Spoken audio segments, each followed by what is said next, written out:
পালিয়ে যাচ্ছেন কেন?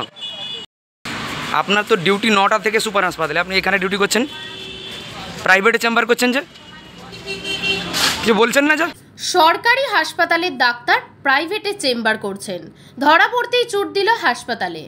সকাল 9টা থেকে 11টা পর্যন্ত সরকারি হাসপাতালে আউটডোরে রোগী দেখার সময়, সেই সময় ডাক্তার প্রাইভেটে রোগী দেখছেন। আউটডোরে রোগীদের লম্বা লাইন। এ ছবি পূর্ব মেদিনীপুর জেলার এগরা সুপার স্পেশালিটি হাসপাতালের। সরকারি ডাক্তার চর্মরোগ বিশেষজ্ঞ MP আহমেদ, তিনি এগরা সুপার স্পেশালিটি হাসপাতালের ডাক্তার। সকাল 9টা থেকে 11টা পর্যন্ত আউটডোরে রোগী দেখার সময় ছিল তার, কিন্তু সেই ডাক্তার সরকারিভাবে রোগীদের চিকিৎসা না করে প্রাইভেটে চেম্বার করছেন। আউটডোরের সামনে রোগীদের লম্বা লাইন, ঘন্টার পর ঘন্টা লাইনে দাঁড়িয়ে আছেন রোগী, দেখা নেই ডাক্তারের। প্রাইভেট চেম্বারে গেলেই ডাক্তার ছুট দিল হাসপাতালে, তার কাছে নেই কোনো উত্তর। সরকারি ডাক্তার সরকারিভাবে পরিষেবা না দিয়ে প্রাইভেট চেম্বার করছেন, প্রশ্ন কিন্তু উঠেই যাচ্ছে। 2 ঘন্টা এখানে দাঁড়িয়ে আছেন, ডাক্তারের দেখা নেই। আউটডোর তো 9টা থেকে খুলে যায়, ডাক্তারবাবু আসেননি, এইমাত্র এলেন। এখন কটা বাজে? 11টা বাজে। কত দূর থেকে এসেছেন আপনারা? অনেক দূর থেকে এসেছি। কোত্থেকে? এগরা থানা, কিন্তু গ্রাম গোকুলপুর। 2 ঘন্টা এখানে দাঁড়িয়ে আছেন, ডাক্তারের দেখা নেই।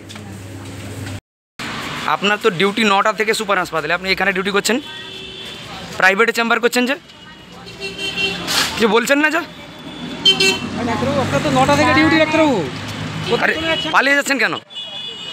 আপনার তো 9টা থেকে ডিউটি সরকারি হাসপাতালে, আপনি প্রাইভেটের লোক পয়সা দিয়ে এখানে আপনাকে দেখাচ্ছে। 11টা বাজতে যায়। আপনি তো সরকারি ডাক্তার, সরকারি হাসপাতালে ডিউটি আছে, 9টা থেকে তো ডিউটি আপনার। এখন তো 11টা বাজতে যায়। ডাক্তারবাবু, এখনও এখানে কি করছেন? 10:30 বাজে প্রায়। কিছু বলবেন? ডাক্তারবাবু কিছু বলবেন? আপনি কোন প্রাইভেট চেম্বার করছিলেন, কোথায় করছিলেন?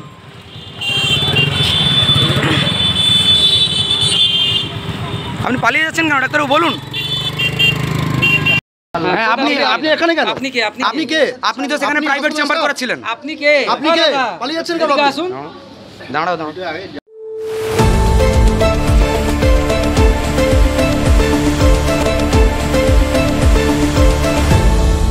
আপনারা দেখছেন এই বেলা বাংলা, শিরোনামে সবার আগে।